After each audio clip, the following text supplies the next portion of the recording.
What's good, guys? I'm Jon the Chief, and for this video it's gonna be some basic tips for being a night hunter, and it's just gonna help a lot of you guys who are struggling as a night hunter, because there is a little bit of unbalance right now between the night hunter and the survivor. I might do a video soon that talks about how I would rebalance it. But for this video, it's just tips to help you guys out as a night hunter, because I've gotten a couple of requests for that. So this is my strategies. First of all, there's a lot of basic players out there who don't even know how to dodge a tackle. As you can see, this guy, he does not know how to dodge a tackle. So one of the first things I do at the very beginning of a game is just tackle spam and see how often they can actually dodge a tackle. If they can dodge it quite frequently, I will not tackle them as much, but if they don't know how to dodge it, that's how I'm going to get my instant win. I'm just going to tackle them to death. Now, what you want to use is a combination of your ground pounds, tackles, and spits. I do not focus on my pounce too much. My pounce I usually use as a way of getting closer to my enemy. If it happens to kill, that's great, but it's not what I'm going for most of the time.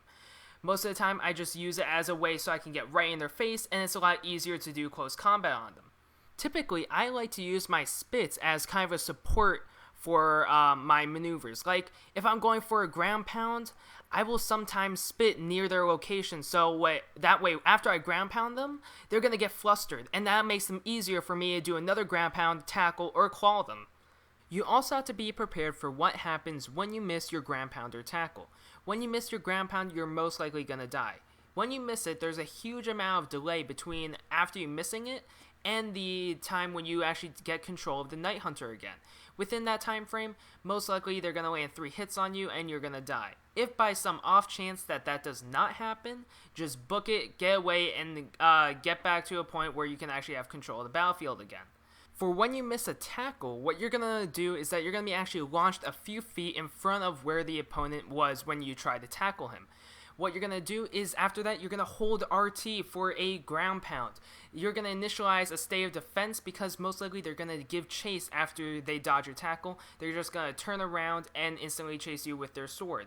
You're going to have that ground pound ready for that, and you make sure your eyes are on the minimap. You turn, you make sure that they're in front of you, and you ground pound. If you actually are for sure that they're right behind you, you can release the ground pound without looking at them because the ground pound does a whole 360 field of damage, so you will be prepared for that.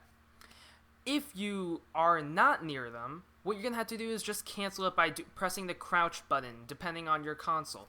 This will cancel the ground pound without you having to go through the animation. I see a lot of night hunters that walk around with their hands up in the air, and I think that's mainly because they do not know that crouching actually cancels using a ground pound. Also, another strategy I like to use is pinning up an opponent against a wall. When you pin them up against a wall, you can easily put spits on them that they can't dodge, and if you just ground pound them against a wall, they do not know what to do. You have them trapped, and they're literally dead meat. And plus, if you have the toxic spit, that's an easy kill because you just toxic spit where they are, and then you just keep holding them in the wall, and they're just going to die by the toxic spit. One thing that you guys should actually take note of as a night hunter is that you should use your claw. You need to pay attention to the opponent's health bar. The way the damages work for the night hunter against survivors is actually done by percentages. A tackle does 33% of their health, while a ground pound and a claw does 20% of their health. So what people are afraid of is because it takes 5 claws to take an opponent from full health to 0, they avoid the claw because it's out DPS'd easily by any weapon that the survivor has. What you want to do is use the claw in conjunction with ground pounds and tackles, and usually use it as a finishing maneuver. When they're only at 1 to 2 hits left from a claw, you just charge in and just swipe at them, and usually they'll think that you're going for a tackle with the way previously you were playing, and they'll just be jumping and they won't even be attacking you. They're just going to be jumping like a bunny, and you're just going to be like easy pickings. And then once you have all this down, you can usually use a nice combinations. Like from rooftops, I like to use a ground pound them off and then tackle them even farther away, go to where they land, ground pound them again, tackle them off of wherever they land, and usually that will kill them right away and they never see it coming.